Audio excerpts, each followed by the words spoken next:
Robo channel, Denise Neda Mini. Hi, hello, my name is Denise. For today's video, we are going to be joined by Miss Arlene.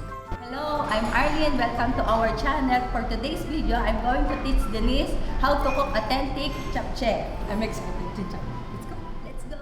Ngayon po, pinipare ko na ang ating ingredients like oil, garlic, sesame oil, sesame seed, dashida, pepper, sugar, cup of water, kutsay, meat, bell pepper, onion, carrots, and cabbage.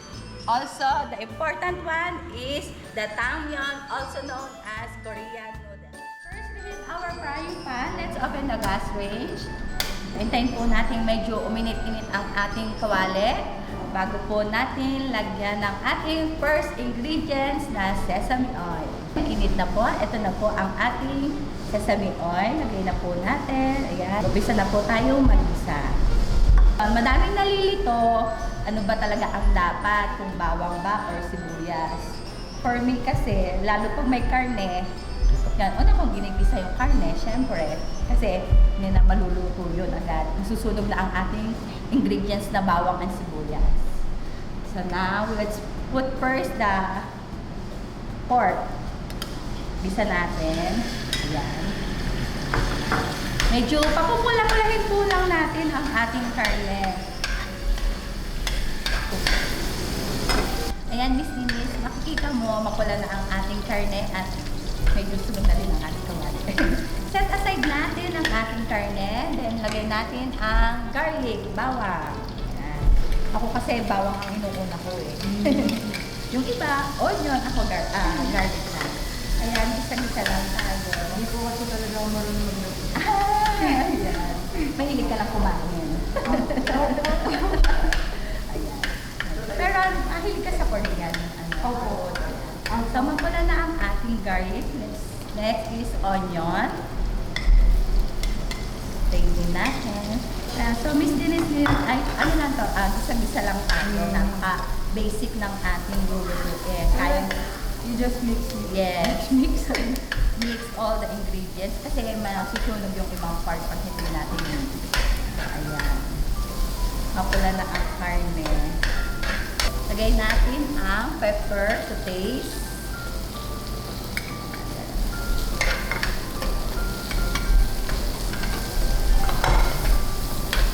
Hindi ka ba sa Korean food? Opo. Samgyup. Samgyup po. Masarap talaga. Then, Sobrang iba po kasi yung Sorry, samgyup sa sa mga fast food na samgyup compared no authentic. Kasi samgyup is like 3 layers. yes. Yun. With cheese. Pwede ba yun? Authentic pa rin ba yun? Actually, kami dito sa 88 Hot Spring, wala kaming cheese na common sa lahat ng samgyupsal. Meron kami na homemade samgyang, sesame oil, and pepper. Yun naman ang pinagmamalaki namin dito sa 88. Kasi very common na yung cheese, di ba? Yung melted. So, ayan, ilagay na natin ang water. Sugar. And this is the know. japchae noodles. Lutuin na natin siya sa ating...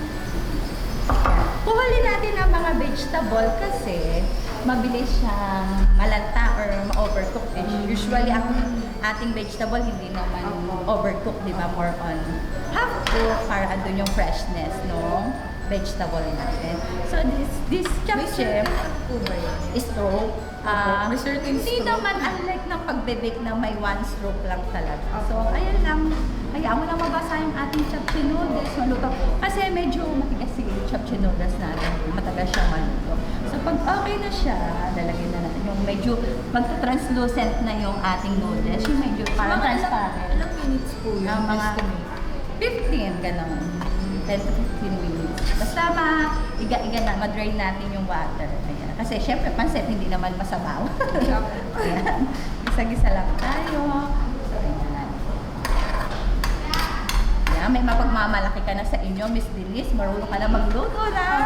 Authentic Korean japchae. Itatry ko nga po sila lutuin doon sa office. Magugulat sila sa'yo. Marunong ka na magluto ng japchae. japchae. At japchae talaga, agad ang pinag-ano mo, una mo pinag-aralan. Hindi ko makalain. Kasi hanggang prito lang po Diba? talaga. O yan, ako. sunod pa. Charot. Oo, madalas. Ayan, medyo aanhin lang natin. Siyempre, pansin, alam mo naman medyo dry yun. Ang gayo, hindi naman siya maso. So, nakikita mo na ba yung pagbabago ng noodles natin? Opo. Medyo nag-transparent na siya, di ba? So, ibig sabihin, naluluto na. So, lagay na natin ito kasi matigas ang carrot. So, habang may tubig, sabaw-sabaw pa siya, lagay na natin ang carrots. At least, maluto pa. Kasi na magta-transparent na yun. Ah, sorry! Medyo hinaan natin yung apple.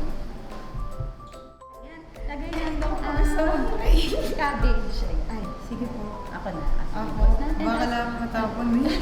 Halagyan mo dahil lang po. Lagay na din natin ang dashidato paste. Ayan. Paano po malaman kung lanta na yun? Yung... Ano ba? Lanta na. Dry na. Basta It's medyo dry. parang malambot na. Ganun. Lagay na din natin ang pechay, Korean leaves, and bell pepper. Sa huli natin ilalagay ang sesame seed, pang tapis lang to. Spicy.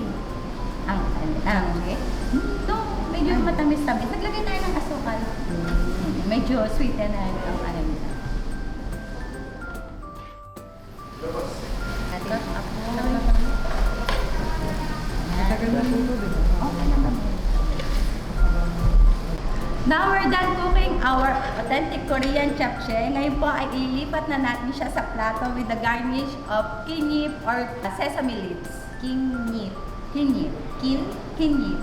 Or kim. K-I-N. Kinyip. Kinyip. Kinyip. Yan. Sasali na ng Miss. Ready ka na. Are you ready? Jumbi dressa! Ginger.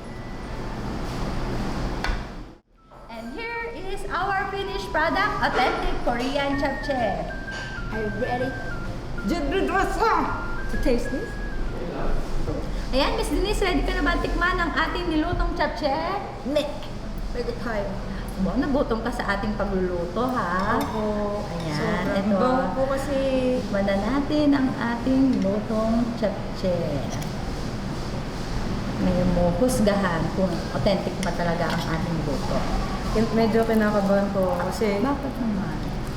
Hindi po kasi talaga ako marunong magluto. Ngayon marunong ka na, di ba? Opo.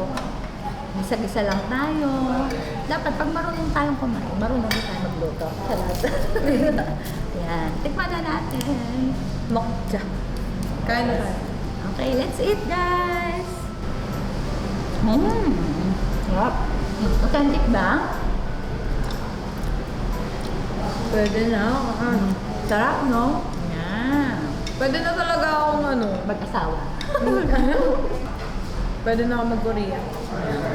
Papagluluto mo na ang family mo, no? Opo. Japchae. Opo.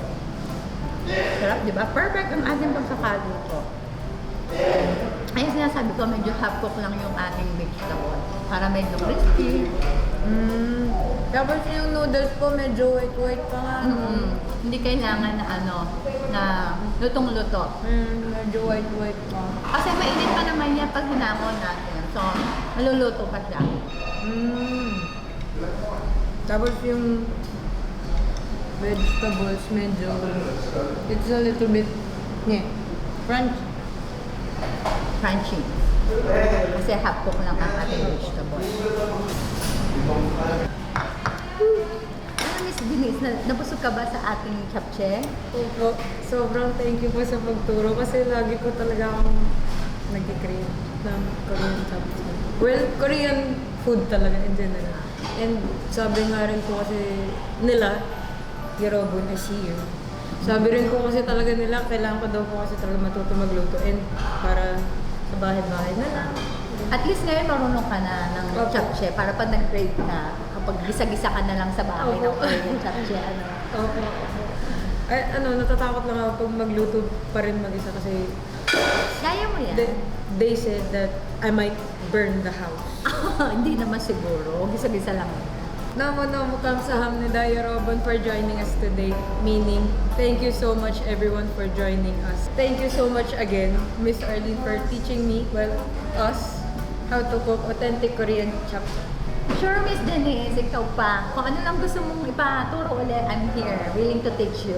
Talaga po? Sure! I'm scared. But yeah, 댓글 남겨주세요. Comment down below what you think or what you want me to learn. What? You want your fellow Filipinos or viewers to learn how to cook. She said she will teach me. Yes, of course, I will teach you what you want. Or anong request nila sa'yo na lutuin, tatry natin i-present. 오늘은 여기까지. Bye bye. That's it for today. Kamsahamnida! Bye-bye!